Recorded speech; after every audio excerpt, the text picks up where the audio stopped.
All right, time to delve into the world of social media to see what's happening and how people are reacting to it. And Mercy Emmanuel is right here to guide us through. Hello, Mercy. Hello, Bola. Good morning. Good morning, well done. So because of our time, we'll just take one story. All right. Okay. The presidential candidate of the All Progressive Congress, Asiwaju Bola Tinubu, on Monday took his campaign to London.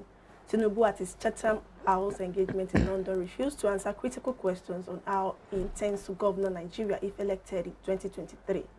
Rather than answering questions bordering on economy, health, Nigeria's multidimensional security challenges assigned to them, he assigned them to his surrogate. He assigned the questions on oil theft to one of his campaign spokespersons, Dele Alake, the question on security assigned to Governor Nasir El-Rufai, and the question on youth development and inclusion to Governor Ayade of Cross River State, among others, like different sectors.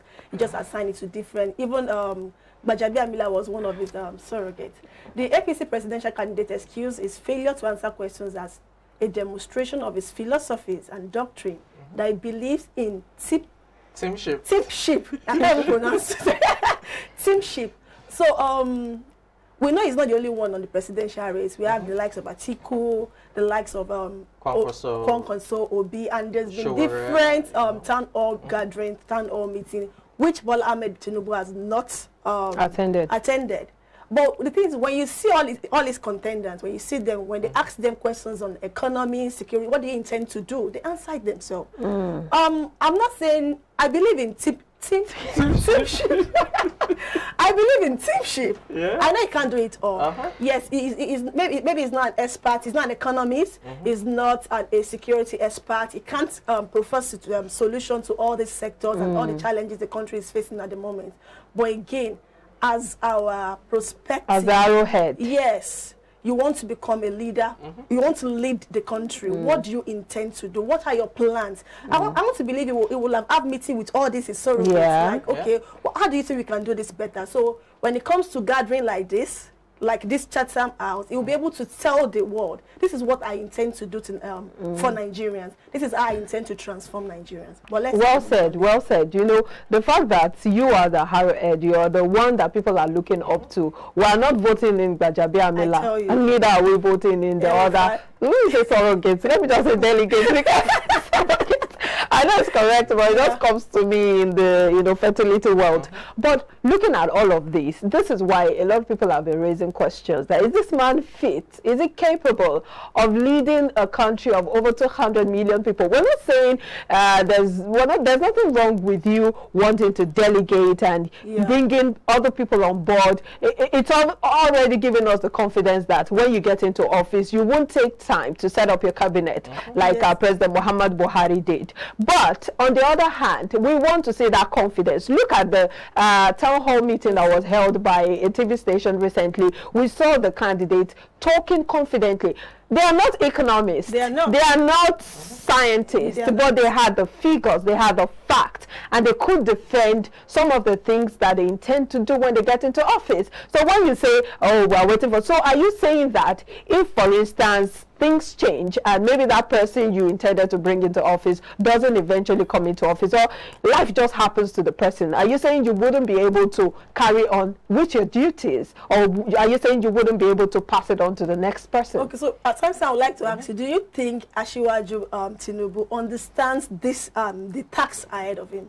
I think it does. When you look at the fact that he's been, within the system for over 20 years, either as a governor or a leader of the party, national leader and all, he's been around, the seat of power. So why is it difficult for him to answer basic questions? Now that's where, you bring in the issue of his cognitive abilities and all of that into question, which several people have, raised issues or concerns about in recent times.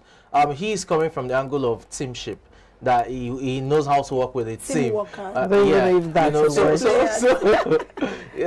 Let's see how it is. I'm sure Nigerians are taking note of all of these things, and by February 25th, they will decide when they go to the polls. So we'll just take a few comments. Then at Najisi says, you go for a job interview with your boys to answer questions for you. Please go and take your medication. So I won't complete it. I'll just go to the next one. At Usman Abdulsalam says, it's just like an acclaimed surgeon asking his wife to hold cut the vein. why he focuses on the kidney, and his security can focus on the heart. Then at Obiora says, in that aspect, let's vote the team.